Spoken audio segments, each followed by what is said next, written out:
today I want to talk about how I got my first 100 subscribers. Yes, I know it's a very, very low number, but I've been wanting to do this ever since I got 100 subscribers. So here we are, today's video.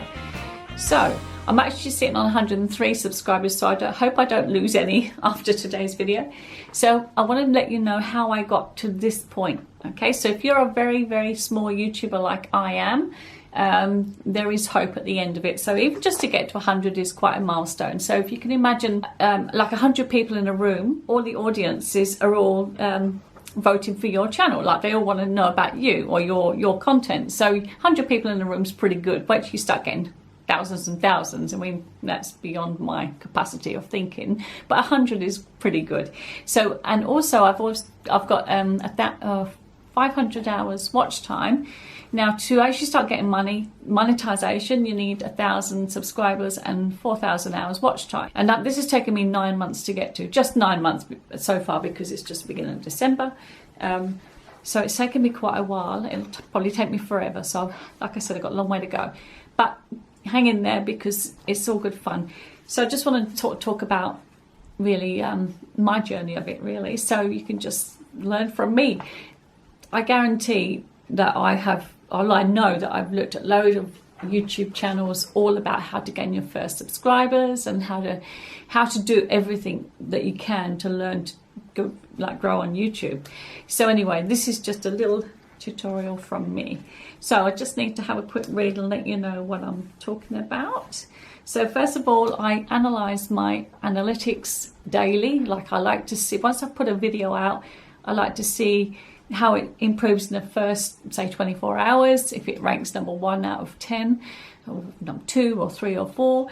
And I've got at the moment 103 videos, I think, and some of the videos have really, really taken off, and some of them are just not that great, and you just know when you're not going well on them. So just be mindful of what sort of content you put out. So they call it niches. I mean, to me, I call it a topic. So I have quite a few niches going on, so I'm quite busy with mine. I normally do like 3 videos a week, which is a lot of work, trying to complete each type of topic. So I've got, for example, I've got a haircutting tutorial, I've got makeup, I've got all about my whippets, I've got shabby chic stuff, and I've got antique dolls and vintage stuff, thrifting. I've got so many things going on, it's just way too many. So I've got a wide range of my 100 subscribers. I'm not sure, you can't really see who subscribes to what. You can see some of them, but not many of them, so you don't even know who's watching what your channel is. Maybe when you get a lot more, a bigger audience, maybe the YouTube studio probably lets you know more detail anyway. I mean, I can see the audience is from around the world. It does tell you where your audience are. Like, most of mine are in America, which is terrific because there's so many people in America. Good on you. But it does show you that it's all around the world, and it also shows you the age bracket as well. So that's good. So when you really have to study analytics, and you need to really involve yourself in everything about YouTube just when you first start out, just so you know what's going on. And I also find it really helpful to look at the other channels like vidIQ, I look at a lot, and Think Media. Now the one's Gillian Perkins, and who's the other one? Catherine Manning. So they are fantastic influencers that I've been watching on my channel as well. So I've also subscribed to them as well. So like we talk about the niches, if I could narrow down some, I probably will, because like I said, you waste time doing videos that are just absolutely no good. So just look at what you're really good at. And some of them, oh no, there's another one I do, is a styling one as well. See, what I've done with my videos is I've stumbled across some really good stuff. Like, you know, like one day I threw the ball for my whippets, and they ran really fast, so I just called it My Whippets Are Running Fast. And I can't believe how many views I got on that. I just thought, wow, there's a lot of people out there like dogs, maybe whippets, or animals in general. So the whippets started to really take off, which was really, really exciting for me. And then I started doing a few more whippet videos. I got lots of views. I thought, wow, this is fantastic. So you kind of start to find your niche after months and months anyway. So I narrowed down some of my other stuff because it wasn't performing as well, and I kept concentrating on the ones that were really going well. So now I've got another whippet video, which I did a compilation, just a bit of music, and it's got like 4,000 views. I can't believe it. So, you know, as opposed to, say, a hair tutorial that I've done, probably got about 30 views or something, and then I got 4,000 for the whippets. That tells me people don't want to know about me, they want to know about my animals, but that's okay. And then another day I put a couple of jumpers on with one pair of jeans, and that really took off. And I thought, wow, people like the styling. So then I started doing some styling videos, just using my clothes that I have here, or I brought from the thrift stores, or some sort of low-end cost clothes. And I started to do my own personal styling for a mature woman, like over 50. And that really took off. And yeah, and I just thought, well, maybe people like to see people changing their clothes and styling themselves at my age. Anyway, so that took off. So I thought, okay, there's something in that for that. So that was another good one. So there was a couple that really hit off. And then the other ones that didn't take off so well, I still feel like I want to keep on there, because I still have some subscribers for that, which is like antique dolls and thrifting, what I find at a thrift store, and eBaying. So these are my personal opinions of what has been working for me. So then I narrow it down to what really works. I'll probably film a bit more of those. I still like doing the makeup ones. I still love doing them ones. And there's a lot of competition out there. But I thought, I keep it real, because I tend to just say it as it is, and I'm not trying to not be professional about it on camera, but I try and just keep it as real as possible. Like one video I was doing, and I said, oh no, I've got all muck all over my dress. I went, I'll just leave it on camera, let it roll. So that's kind of what I'm like. I'm trying to be as natural as possible. What else can I tell you? I've wrote it all down.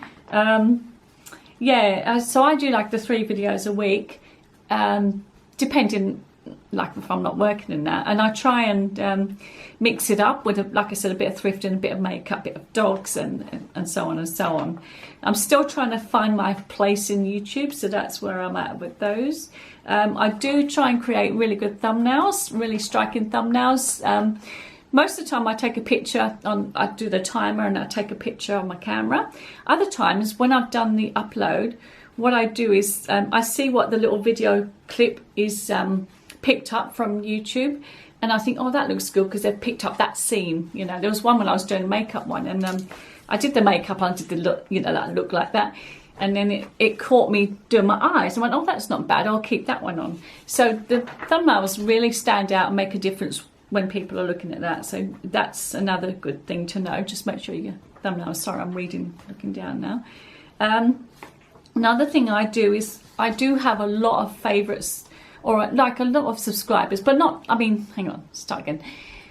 I do have a few channels that I follow, so I subscribe to their channel, and I would only comment on them if I find their channel helpful. If I've looked up something and I think that's really good advice, or I really like it, I would make a comment. And the good thing in that way, funnily enough, everyone I've written to has written back, which is really quite nice. Really big high-end subscribers, channels as well. So I comment on them because I really feel like that's worthwhile information, and also because your name comes up. You never know who might read your comment and want to check out you yourself, so they might think, oh, who's Donna's Life 55? Then you might gain a subscriber because someone picks up on your channel. But I don't do that I don't randomly pick any channel. You got to have an interest in what you're looking at. So yeah, don't sort of just go on any channel and just sort of make comments just so your name gets out there. So again, I'm just trying to be honest with you here. What else can I tell you? Involve your audience, so I have to keep talking to you.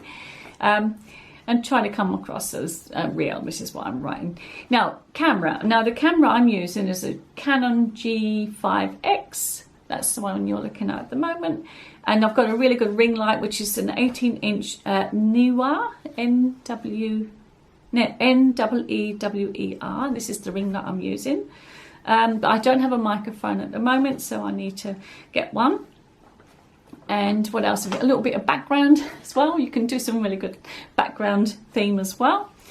Yeah, and also I just want to let you know that there's a lot of work put in doing a YouTube channel, or even a video each time. So for example, if I go thrifting, you got to set the scene, you got to go around the shop. I film for about, say, 15 minutes or so, and then you know, you have to keep stopping and starting. You can't film anyone else. And first of all, you really got to have permission to be able to film it there.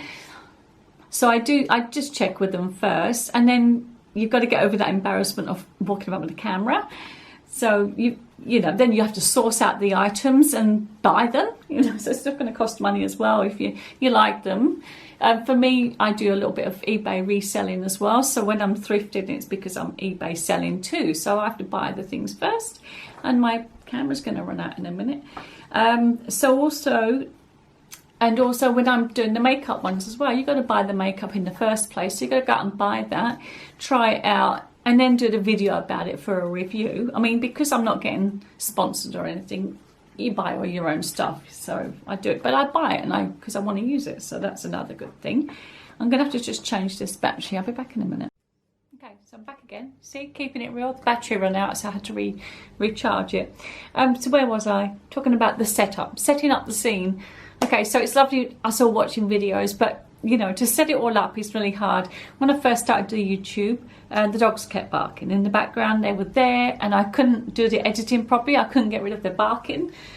So you know, even just something as simple as that is a pain in the butt until you get used to what you're doing. So the program I use for editing at the moment is iMovie, because I'm not that advanced. I want to go to Final Cut Pro. I think that's a good one, isn't it? So it took me ages to get the iMovie up and running. I had to download the latest version of my computer to be compatible for iMovie, and then I discovered iMovie and editing the videos, like really on the first videos. I didn't know how to edit properly as well.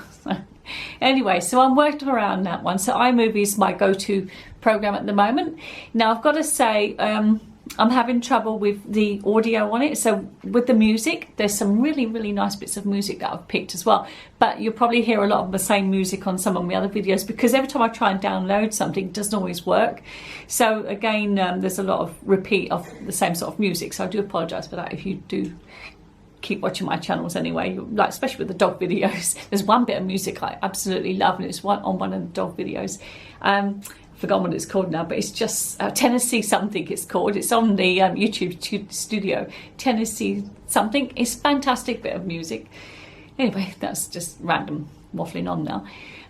Yeah, so overall, this is how I got my 100 subscribers and how it's been working for me. What else can I tell you? Again, like I was saying with the setup, Tennessee Twister has just come to my mind. Tennessee Twister, if you ever see that on the video YouTube audio library, Tennessee Twister's lovely. Setting up the haircutting ones. Yeah, trying to get people to go on camera with you is hard. Like my husband didn't want to do the camera, be on camera, but he did. He was a real sport, and my sons were as well. You see, so it's not always easy to set the scene. Yeah, so there's a lot involved in a little bit that we put out for you. So you know, bear with us. If you don't like any of our videos, just consider it. If you put a thumbs down, which is hurtful for any of us creators, it does hurt our feelings, because you think, why didn't you like my video? Like somebody didn't like my whippet video and then put a thumbs down, and I thought, why? They're just whippets. And I thought maybe they're because I had the bones with the dogs or something. I don't know. Anyway, but yeah, just be thoughtful about it. Luckily I've had some really nice thumbs ups anyway. But yeah, it can be a bit hurtful if you don't like the video, but then I guess that's what it's for, isn't it? At least it's a view. It's classed as a view. I think your videos have got to be 30 seconds of viewing time before it's classed as a view. It might not be that long, but anyway, so yeah, so really basically we just keep enjoying doing the videos, and we like that you're watching. I mean, like I was saying, I've had 500 hours watch time, but I've had so we're doing something right somewhere. So to me, that means more to me than anything, really, to think that people have actually clicked on your video, even if it's just for 10 seconds. Oh no, if it's more than 10 seconds, it's classed as a view, or 30 seconds. Again, I'm not really sure on that, but at least, yeah, the video is out there. So keep going, you people who are under 100 subscribers, because you'll get there. And anyway, I hope this is not too long, this video, but I like doing this video because I've been wanting to do this. I've been wanting to get to this stage for ages. So on that note, I shall leave it at that, and I'll just keep creating my videos. So hang in there, all you creators like me, and enjoy the next bit. Imagine what happens when I get to 1,000. All right, see you next time. Oh, please subscribe. It helps my channel grow. All right, bye for now.